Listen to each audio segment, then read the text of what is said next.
And I'd like to introduce Stuart McMenamin. Dr. McMenamin specializes in the fields of energy economics, statistical modeling, and software development. Over the last 30 years, he has managed numerous projects in the areas of system load forecasting, price forecasting, retail load forecasting, end-use modeling, regional modeling, load shape development, and utility data analysis. Stuart? Good morning. So I'm pleased to be here today to talk about AMI financial analytics. I want to do just a quick overview and then give you a little background. The things that we're going to be talking about are all based on interval usage data, and so that could be hourly data, it could be daily data in some cases depending on the analytic. There could be sub-hourly data as well.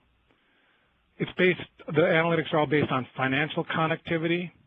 You know, there are a lot of analytics based on physical connectivity, like what transformer is a customer on, what feeder is that transformer on, what substation is the feeder on. But these analytics are based on financial connectivity. Who is the customer, the account, what rate is that customer on, what revenue class are they in, who is their supplier in competitive markets, and things like that.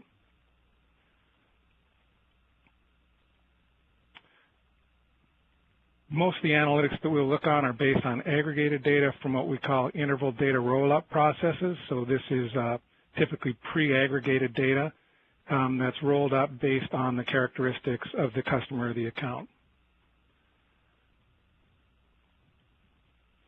A pretty long list of users of financial analytics. I have some listed here: load research, rates, forecasting, planning, accounting, management. Probably most importantly, the executive team, and we'll highlight the ones that are going to be of most interest to the executive team. Utility program management, so demand response programs and even energy efficiency programs. And also the grid operations team, which we didn't list here, but a couple of the analytics will be of interest in that area. The value of these particular analytics is, first, improved accuracy. You know, being told that improved accuracy is quite valuable, even in a regulated utility, that improved understanding of what has happened and where we're going can add significantly to the bottom line when you act accordingly. Improved clarity, which is really about looking back and understanding what's happened. What we've seen recently is sort of turned a corner and moved into a slow growth world. And the demand for precision, clarity, and accuracy is at a premium now. When you're talking about a 0.5% growth or 1% growth rate, people become much more concerned about the accuracy of statements that you're making than was the case in a 3% world where growth is covering up all kinds of problems. Improved timeliness, and this is an order of magnitude improvement. It used to be you'd had to wait pretty much 30 days until you had all the bills that would tell you about what happened in the prior month, and now we have that data on a next day basis or even sooner. Our reduced complexity, we'll talk about that a little bit in a second. But the key thing on reduced complexity is it means you're going to simplify some processes, and that'll involve some cost savings. And then ultimately, from a forecasting perspective, improve visibility. So looking forward, that leads to better decisions and increased confidence in those decisions. And my specialty is in forecasting, and in forecasting there are two things you have to do right. You've got to start in the right place, and you've got to go in the right direction. AMI data may not help you with the going in the right direction part, but it'll definitely help you starting in the right place, and that's a really important part of all forecasting processes. Before going on, let me give you just a little more background. You know, the business case for AMI is typically based on operating savings, improved reliability, revenue assurance, and other operational benefits.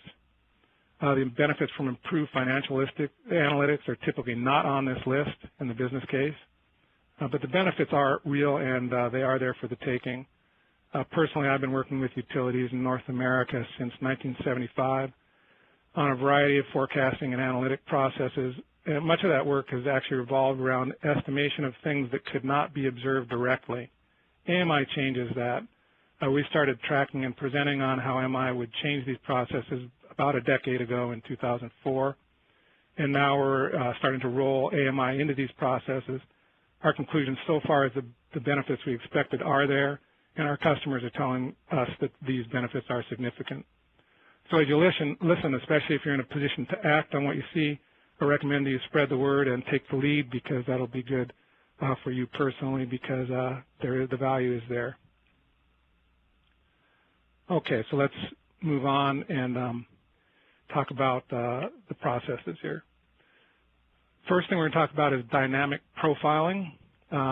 This is the foundation for all the financial analytics that we're going to look at. This is a set of interval data roll-up processes. And that can be, or in this case, they're all based on financial connectivity. You can see the things that are listed here. So what rate are you on? What revenue class are you on? What billing cycle are you on? Who's your supplier? What utility programs do you participate in? And we can go to other things like what technologies are present at the customer site, and we'll look at some things that are based on those sort of end-use details as well.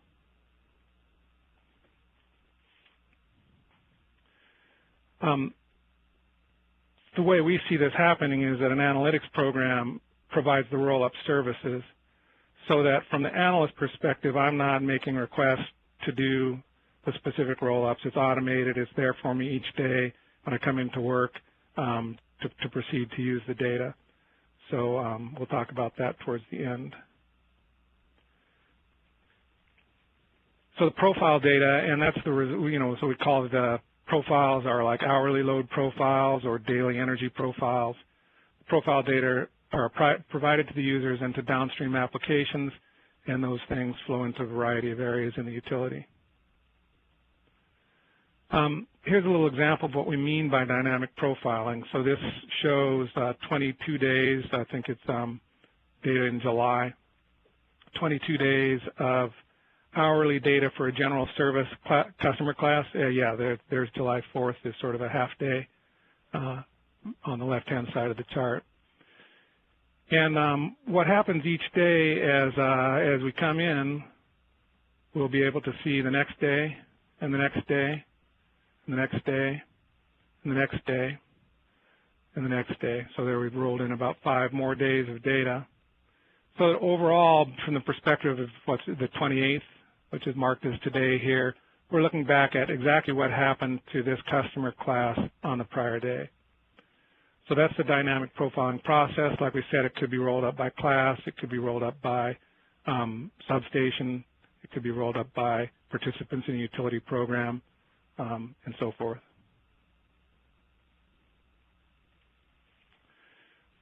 So what can we do with this data? One of the first things we want to do is look at how it helps us understand what's happening at the system level. And so, the electric utility business is one of the few businesses where we know at any point in time from our SCADA system what has been manufactured and shipped, but we don't really know who it went to. And with standard billing systems, we don't know that until we read the meter, which can be with up to a 30-day or a longer lag. So SCADA data tells us how much energy was shipped. What we're seeing at the bottom is a week of system load data, total delivered energy, peaking at a little over 4,000 megawatts, and that's actually the annual peak day displayed there. So we're looking at the system load, and that's delivered energy. What AMI data does is it tells us where that energy went. And so here we're looking at the same week, and a buildup on the bottom is other loads, which are things like street lighting and signals, traffic signals and things. They're typically unmetered loads. Then on top of that, the blue is the industrial load, the green is the commercial load, and the yellow is the residential load. And so that's something we didn't know before. We could estimate it, and we've spent a lot of time working on processes to estimate that, but now it's a measured thing when we're looking back at prior days. And then the difference between this bottom-up total and the system load is losses, and unaccounted for energy, so both technical losses and other sorts of losses, and errors in estimation on meter loads and a variety of things. So this view can be generated every day for the prior day. It's the kind of thing the CEO might like to have on their cell phone. They're not just looking at the system load, but they're understanding what happened at the class level. And these data are central to understanding physical and financial outcomes, and that's why in the past we've spent so much effort trying to estimate what this looks like, even though we don't have full interval data, haven't had full interval data for all the classes. Now this, it maybe doesn't seem, it's a very powerful presentation. It may not seem like an analytic. I mean, it's just arithmetic where all we're doing is adding up the customer loads. But despite the fact that it's simple, it is very powerful, and it's something that most utility executives will want. The second thing we wanted to talk about is program analytics, and in particular utility demand response programs, which are enabled by AMI, especially some of the two-way capabilities of AMI systems. And then the fact that we're actually measuring the individual customer loads also gives us a variety of things we can do in the program area. So AMI data for the customers in a program provides the basis for program analytics. First thing is just visualization of the data. Every program manager will want this. Here's what the customers on your program did yesterday. What we're showing on the bottom is 4 days of data, Saturday and Sunday, followed by a Monday and Tuesday event days. And this is the load for customers on demand response program. And this data is actual data for a large demand response group. So those kind of, this is not just conceptual, those are the kind of impacts that are actually being found out in the market. Also, AMI data for customers not on the program can be used as a basis for getting baselines, like, well, what would have happened had we not had these programs on event days? So either comparable customers, and there's a variety of methods here, using customers with matching characteristics or other things. In this case, this is just the total residential class load, excluding of non-participants. And then pulling the two together, there are a variety of methods that can be used to support estimation of the program impacts. But it's pretty obvious when you have a nice clean comparison and a large group of diversified participants. Now, this is just presentation of the data. The detailed analytics can be very technical and will probably involve use of individual customer data and statistical analysis packages. So that's an area where the analysts will actually want to get a hold of the individual customer data for both for participants and perhaps for a matched group of non-participants. Next topic is similar. It's technology analytics. New technologies like solar PV are changing system load patterns, and it's important that we understand how that is all working. So AMI data can support analysis and modeling these technologies, and that could be through direct metering of the embedded generation devices themselves, or through analysis of homes with and without, or customers with and without rooftop solar in place, to infer what is happening from one day to the next. And there's also variation from cloudy days to clear days, and that shows up in the whole house loads. But here what we're showing is directly metered PV, and we can use that type of data or inferred data to generate forecasts. Again, we'll need a weather forecast and particularly some cloud forecasts. There's a variety of research going on in this area in terms of methods to predict cloud cover even at a finer geographic level and so forth. So it would be very useful for refining these types of things. But, you know, just basic weather station cloud cover can do a pretty good job as a first cut. Of course, in the long run, it's going to be forecasts of market adoption that drive the long run outlook, and AMI data can't really help us with that. The result, though, is we have an improved understanding of how the technology works and the relationship in terms of what's being generated versus the installed capacity.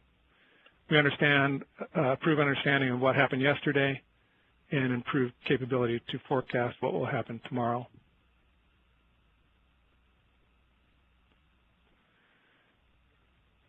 So now moving on to my favorite topic, which is in the forecasting area. You know, for decades, budget forecasting, short-term forecasting, and long-term planning as well at the monthly level has been done with customer billing data. And customer billing data are very complex and fuzzy because of the billing cycles involved. So, you know, you get the data for sales for the month of January. Well, some of that sales happened on December 1st, December 2nd, December 3rd for people on the first cycle. And some of it happened towards the end of January, and there's all these staggered cycles in between. What the graph in the lower left shows is a year of data. Each point's 1 month. And that's what it looks like when we look at monthly data. So we've got monthly use per billing day per customer on the left, or actually it's just monthly use per billing day in gigawatt hours. And on the x-axis is the average temperature over these various cycles. And so that's what we've been using for a long time to build the forecasting models for revenue and sales in the budget forecasting cycles. On the right, this is what it looks like when we have AMI data. So the first thing is, you know, it's the same scale, same customers, but what we have now is 1 point for every day. And so instead of looking at use per billing day averaged over, you know, the 60 days that might be covered by the 20 cycles, on the right we're looking at the actual consumption on each day matched up with the actual weather on that day. And we can also bring in the weather on the prior day and other things to even tune it up finer. What you'll see is there's more leverage. These gray arrows along the bottom, there's more variation in the X direction, there's more variation in the Y direction, and just looking at it, it's a clearer picture. We can tell where weather starts to matter when it gets hot. We can tell where it starts to matter when it gets cold. We can look at the relative power of early degrees and later or more high-powered degrees moving to the right or to the left. We can see if there are seasonal differences in the power of weather. We can look at humidity effects and so on. And you can build all that into the modeling, which results in richer and more robust models that actually explain the data quite a bit better. And it's also just matched more cleanly on a chronological basis. So some of the fuzziness goes away. The result is a significant increase in resolution and clarity. So AMI data shows us how the weather works, supports stronger, more accurate models. The results are improved clarity, stronger models, improved visibility. So that's of great value in a variety of settings, not the least of which is in rate setting to make sure that you've got your weather-adjusted rates or weather-adjusted usage patterns correct for those rate calculations. And that is a multiple million-dollar issue and one that needs to be done well and can now be done better.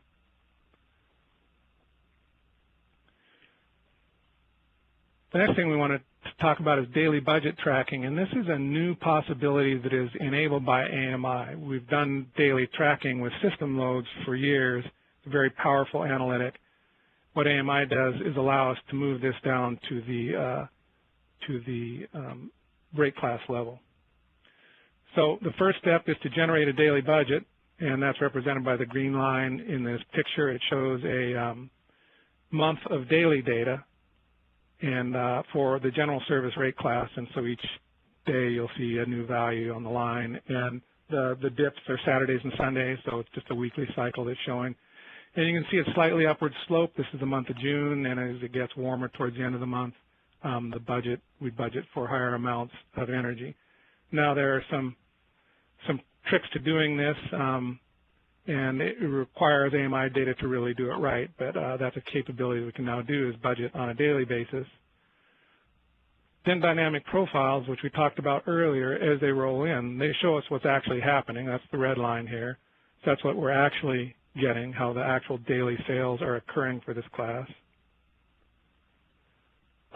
With forecasts of the weather through the end of the month, we can complete that red line with the dashed blue line, forecasting out to the end of the month. And at this point, we can tell management, if we convert this into dollars, that in this case, we're going to be about $7 million ahead on revenue, above $7 million above budget for the month, based on what actually has happened. The other thing that we can do, which is a little more subtle, is adjust the red line down to what would have happened had the weather been normal. That is, had the weather been what we assumed when we did the budget forecast. So adjusting from the red line to the orange line, which shows now is called a weather adjustment process. And that tells us fundamentally, once we take weather out of the picture, back to normal weather, whether we're tracking high or low. And in this case, you can see the orange line is a little bit on the low side, day after day. And in fact, the message to management here was, yeah, we're $7 million ahead in terms of what actually happened, but we're actually tracking about $1 million low. So fundamentally, we believe the demand is weaker than we thought, but the weather gave us an $8 million bonus, so we're down 1 fundamentally, but we're up 8 for weather, so $7 million ahead for the month. That's where we expect to be. The nice thing about this is when we actually close the books and come back, and we'll talk about closing the books in a second, we're going to be really close to that number, because everything we've got along the way is based on the AMI data that is going to generate bills in the end, and the forecast to the end of the month may wiggle around as we proceed through the month, but it's probably a pretty good indication of where we're going to be through month end. So management can monitor this outcome on a day-to-day basis. There's no CFO in the country who won't want this, and there's no confusion or surprises at the end of the month. So this is a very, very powerful capability that we really couldn't do at this level in terms of understanding how variations will translate into revenue at a pretty precise level without the AMI data.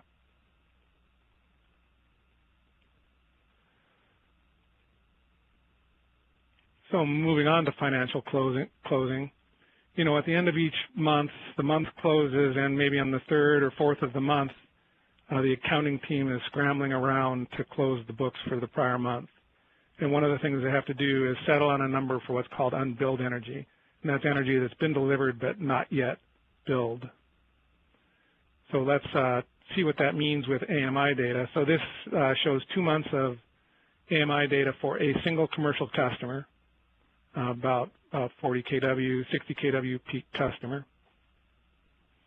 And you can see the little, it's hourly data, and you can see the little weekly cycles where the hourly data drops down for Saturdays and Sundays. And again, you can see on July, the July 4th is a Saturday, Sunday, and then July 4th was on a Monday with a fairly weak load. So that's the data.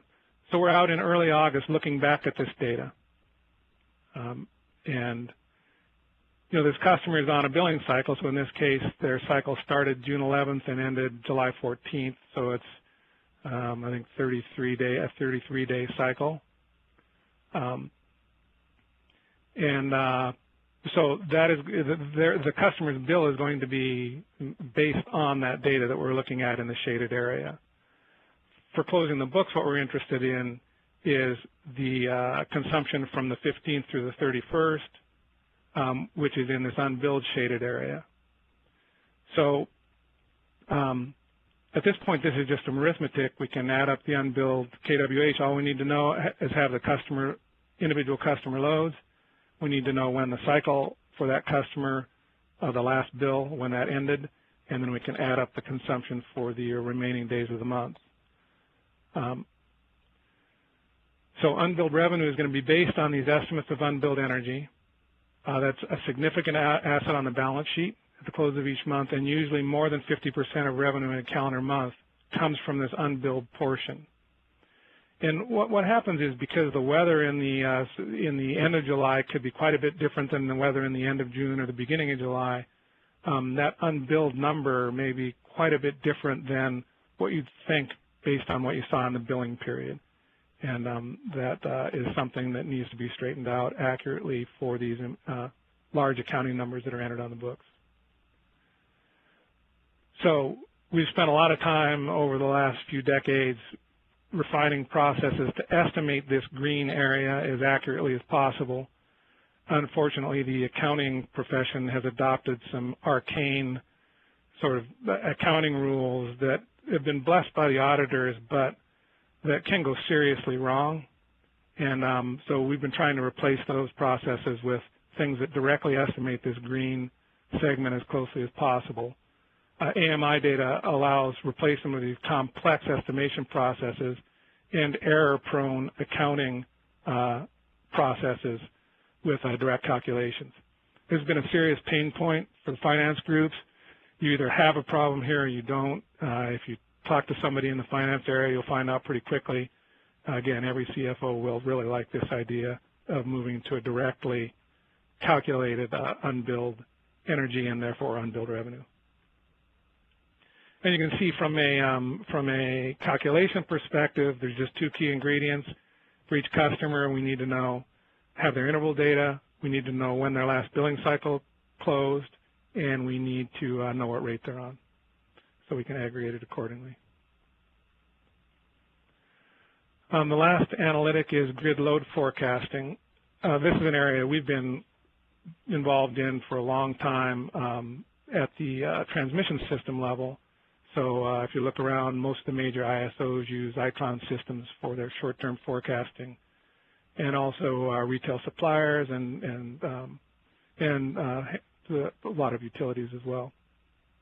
So we've been involved in this at the high level, the transmission zone level, and even some substation level systems. And anyway, what AMI data allows us to do, it's going to support more detailed forecasting at the distribution facility level. And again, from a forecasting perspective, like we said, the most important thing is to start in the right place, and SCADA data provides that real-time feed that tells us here's where we are. And so we still see these systems primarily being fueled by SCADA data at the facility level. So this green line shows a week of substation data. The Saturday and Sunday are measured, and you can see that vertical gray line where the forecast begins, and we're forecasting through the rest of the week. And from the perspective of 615, we can see the data looking backwards. We can't see the data looking forward. So we're forecasting that. So what AMI data does is support modeling of things like embedded generation. So this brings in the red line, which is energy the customers are actually using, which is a bigger number than what we're seeing as the green line, which is SCADA measured loads that are actually on the system, that the system itself is experiencing. So we can see that, and we talked about that earlier in terms of actually forecasting the PV generation going forward, measuring it going backwards, and forecasting it going forwards. So it allows us to flesh that out. Here are the actual usage patterns, and that's going to be, in some areas, that wedge is starting to get pretty noticeable.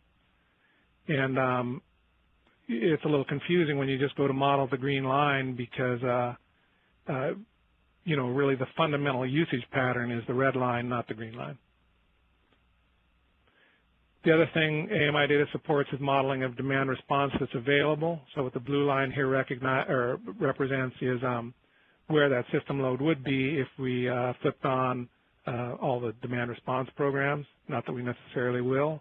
We might on that Monday, Tuesday, and Wednesday, but probably not on the Thursday and Friday. But we can quantify what's available to us at the substation level and even at a finer level. Of course, we need to know what customers are on programs hooked up to each facility and how big those customers are to be able to do that. So these are key inputs to optimize distribution system operations and also demand response management systems. So that's the set of financial analytics that I wanted to talk about today. I want to just talk a little bit about what systems look like that that provide these, that enable these analytics. It starts with an analytics platform, and we just listed some of the things that would be on that platform. Meter data, which is interval data and event data from the individual customer meters. Physical connectivity, which is what transformer, feeder, and substation the customer is on. Financial connectivity, what account, rate, revenue class. Also, billing cycle, what utility programs and energy suppliers people are hooked up to.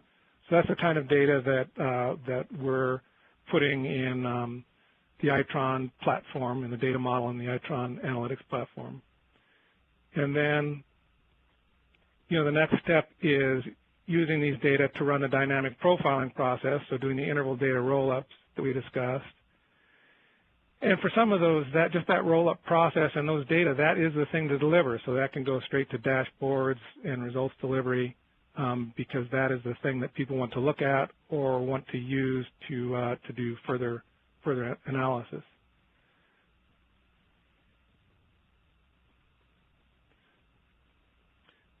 And then also making those roll-ups available to other analysis tools.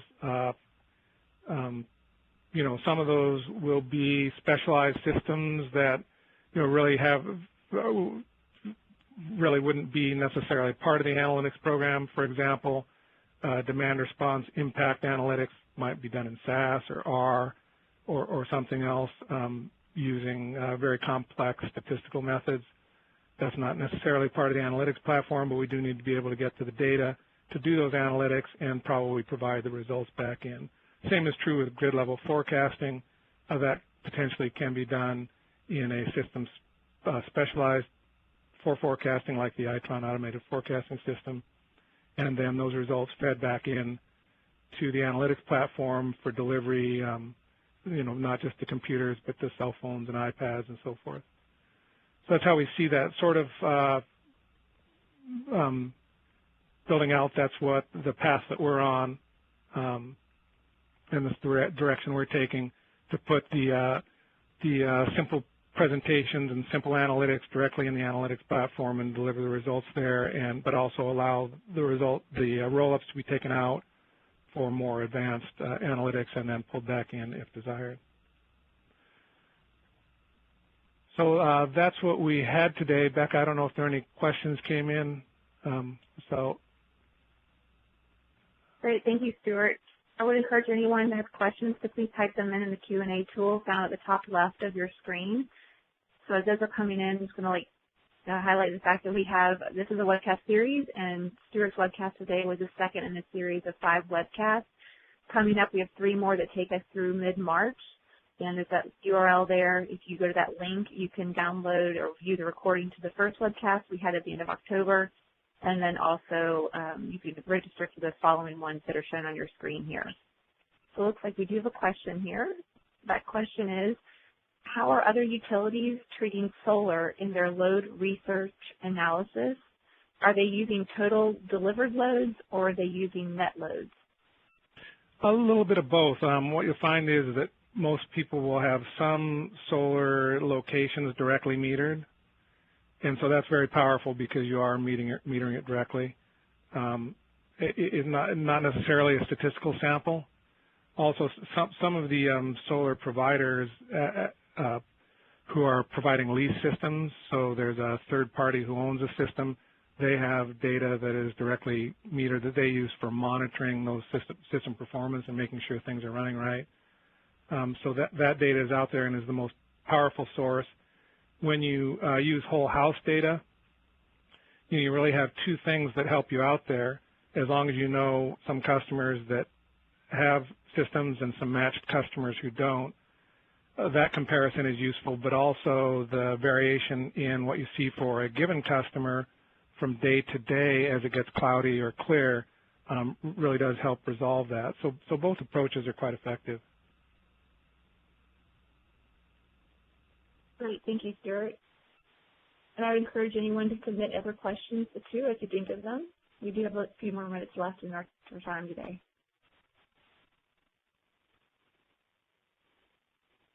And as attendees are thinking of questions, Stuart, are there any concluding remarks that you'd like to make?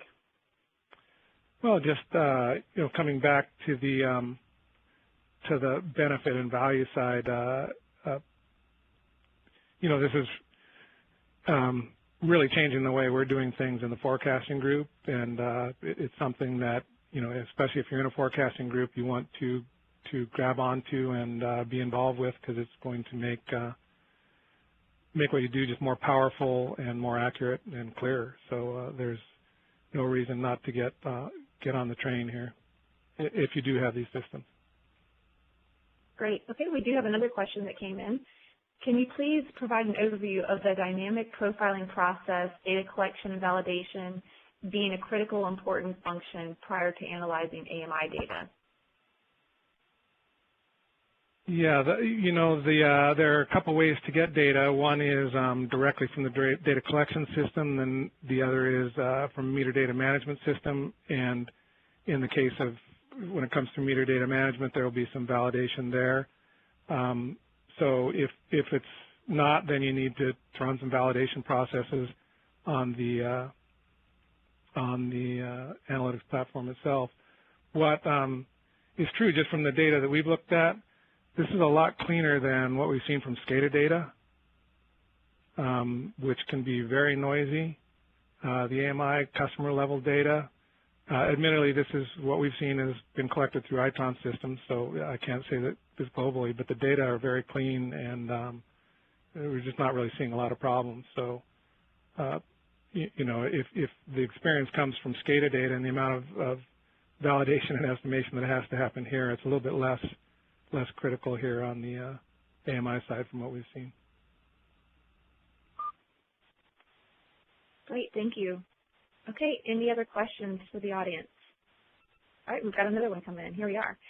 Can you discuss implementation of short-term weather normalization for financial purposes versus long-term, as in 20 to 30 years? Well, in the short term, you're usually focused on energy normalization. In the long term, a little bit more on energy and peaks. We have a full process. What the AMI data enables you to do that you couldn't do so well before is actually build the weather response functions that you're using to adjust things to be more complete, to recognize the low-powered, medium-powered, and high-powered degrees appropriately, so that when you're taking a hot day and adjusting it downward, or taking a cool day and adjusting it upward in the summer, you're not using the same slope, you're using appropriate slopes. And similarly, when you're adjusting a day in April, you're not necessarily using the same slope as when you adjust a day in July. Those things are very important, and those will help both with the budget type weather normalization or short term, and the daily tracking as well, the very short term. And then the long-term planning, we build the same weather response functions into all those different time ranges. In the long term, you also want to interact the weather slope information with specific assumptions about things like air conditioning saturation and efficiency as well. In a short-term focus, that's not going to change that much from one year to the next. But when you look 20 years out, that needs to be incorporated as well. So we have a framework for doing that will work equally well for budget forecasting and long-term forecasting. So in our mind, there's really just one model if it's the correct model, and it's good for both purposes. Great. There's another one. For the unbilled estimation process, what size of the sample is required to get the class-wide unbilled sales? For example, do you need 100%, or have the auditors and accountants been happy with estimates from smaller samples?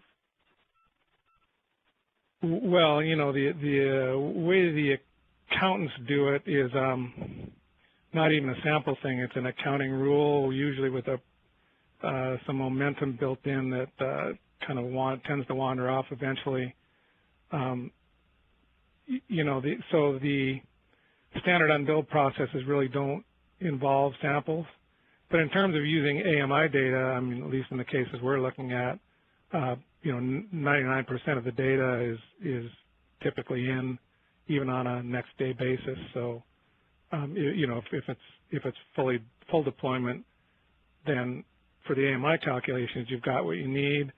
If only part of the population is deployed, you can also use the AMI data to estimate what's happened for the rest. We did some work with Detroit Edison when they were about 30% deployed, and to help them improve their unbilled accounting estimates.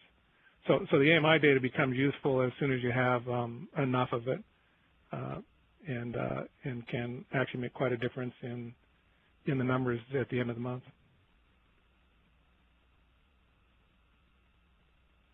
Okay, great. At this time, there are no further questions. If one pops in before we're done, we'll address it. But I would like to thank Stuart and for presenting, and all the attendees for joining us today. On this last slide, you'll see Stuart's contact information, and as I mentioned at the beginning of the webcast, we will share a link to view the recording, and we will also share the slides with everyone in PDF format. Expect an email from me in the next day or so with that information. And if there are no further questions, thank you again.